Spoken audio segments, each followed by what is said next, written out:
Lotus वास्तुशास्त्र में आपका स्वागत है। मैं हूं उत्पल चौधरी। आज हम बात करेंगे यहाँ त्रिदेव के रूप में विराजते हैं महादेव। मैं आपको बता रहा हूं त्र्यंबक ज्योतिर्लिंग की एक शॉर्ट स्टोरी जो आपको दिल खुश कर देगी अगर आप शंकर भगवान के भक्त हैं। सावन का महीना चल रहा है, इसलिए स्टोरी मैं आपको बता। भारत के 12 ज्योतिर्लिंग में से सबसे खास है त्र्यंबकेश्वर ज्योतिर्लिंग। तो आज हम आपको महाराष्ट्र में स्थित त्र्यंबक ज्योतिर्लिंग की उत्पत्ति के बारे में कुछ खास बातें बताने जा रहा हूं। सावन का महीना शुरू हो चुका है। भगवान शिव के भक्तों के लिए महीना बहुत खास है। भक्त इस महीने में शिव की भक्ति में पूर्ण रूप से लीन रहते हैं और नियमित रूप से अपनी उपासना कर उनका आशीर्वाद भी प्राप्त करते हैं। वहीं कुछ भक्त सावन के दौरान भगवान शिव की आराधना हेतु उनके 12 ज्योतिर्लिंगों के दर्शन करने भी जाते हैं। माना जाता है कि भगवान शिव की लिंग स्वरूप में पूजा सबसे ज्यादा होती है और इस स्वरूप में भगवान ज्योति के रूप में विद्यमान रहते हैं, इसलिए इसे ज्योतिर्लिंग कहा जाता है। कहते हैं अगर रोजाना सुबह इन 12 ज्योतिर्लिंगों के नाम का स्मरण किया जाए तो इससे 7 जन्मों के पाप धुल जाते हैं।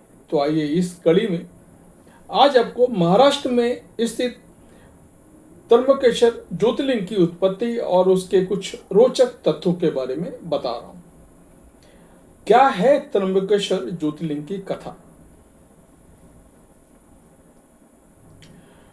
त्र्यंबकेश्वर ज्योतिर्लिंग महाराष्ट्र के नासिक शहर से लगभग 30 किलोमीटर दूर त्र्यंबक स्थित गांव में है। इस मंदिर का नाम त्र्यंबकेश्वर इसलिए पड़ा क्योंकि यहाँ 3 पहाड़ों ब्रह्मगिरी, नीलगिरी और कालगिरी से घिरा हुआ है। साथ ही गोदावरी नदी यहाँ से शुरू होती है जो इसे और भी खास बनाती है। शिव पुराण की श्री कोट रुद्र संहिता के 42वें अध्याय के अनुसार त्र्यंबक भगवान शिव का 8वां अवतार है। भगवान शिव के त्र्यंबक के रूप में उत्पत्ति गोमती नदी के किनारे ऋषि गौतम की प्रार्थना और कामना पर हुई थी। कथा के अनुसार बहुत समय पहले गौतम ऋषि नाम के एक बड़े तपस्वी थे जो अपनी पत्नी अहिल्या के साथ जंगल में रहते थे और तपस्या करते थे। जहां गौतम ऋषि रहते थे उस इलाके में लंबे समय तक बारिश नहीं हुई, सूखा पड़ गया। जब गौतम ऋषि ने भगवान वरुण से वहां पानी की कमी दूर करने की प्रार्थना की थी, वरुण देव प्रसन्न हुए और उन्होंने गौतम ऋषि को एक गड्ढा खोदने को कहा। जैसे ही गौतम ऋषि ने गड्ढा खोदा उसमें से पानी की धारा फूटने लगी। ये धारा गोदावरी नदी की शुरुआत थी। अब इस चमत्कार से गौतम ऋषि की ख्याति बढ़ गई।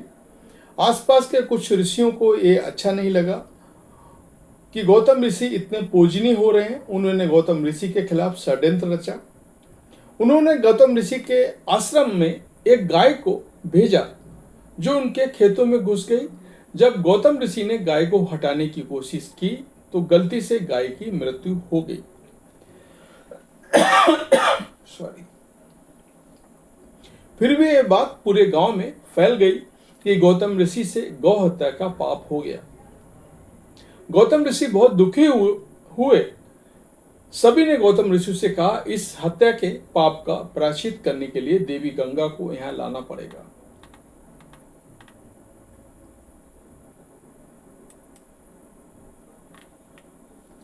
फिर उन्होंने भगवान शिव से प्रार्थना की वो इस पाप से मुक्ति दिलाएं और गौतम ऋषि ने ब्रह्मगिरी पर्वत पर घोर तप किया।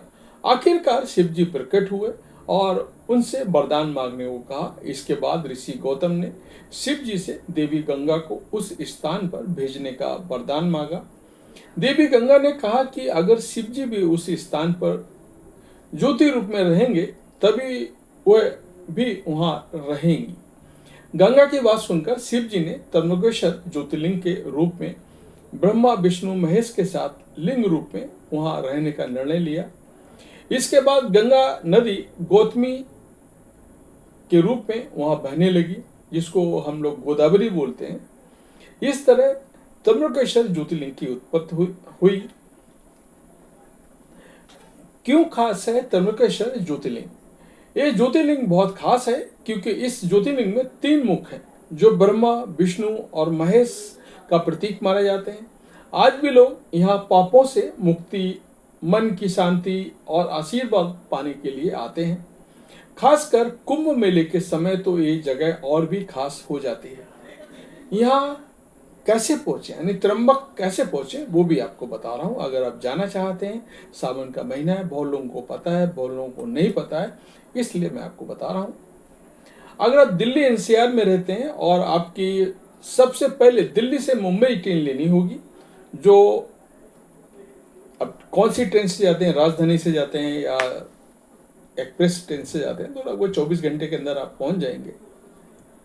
फिर मुंबई पहुंचने के बाद आपको नासिक जाने के लिए ट्रेन मिल जाएगी, जो 2 घंटे 17 मिनट का सफर रहेगा। उसके बाद नासिक सेंट्रल बस स्टैंड से आपको त्र्यंबक ज्योतिर्लिंग के लिए बस मिल जाएगी, रिक्शा मिल जाएगा। यानी नासिक के त्र्यंबकेश्वर ज्योतिर्लिंग लगभग 28 किलोमीटर दूर है। अगर आप हवाई यात्रा करना चाहते हैं तो त्र्यंबक के लिए निकटतम जो एयरपोर्ट है वो औजार हवाई अड्डा है, ओजार हवाई अड्डा, जो लगभग 56 किलोमीटर दूर। दिल्ली एनसीआर से यात्रा करने के लिए मुंबई का छत्रपति शिवाजी हवाई अड्डा एक अच्छा विकल्प है, जो त्र्यंबक से लगभग 180 किलोमीटर दूर है। इसके अलावा नासिक हवाई अड्डा भी एक अच्छा विकल्प है, जो त्र्यंबकेश्वर मंदिर से लगभग 30 से 40 किलोमीटर दूर है। आप इन हवाई अड्डों से टैक्सी या बस लेकर के त्र्यंबक मंदिर आप पहुंच सकते हैं। तो सावन के महीने में ये विशेष वीडियो आपके लिए, आपको कैसा लगा हमें कमेंट करके अवश्य बताएं। जय माता दी।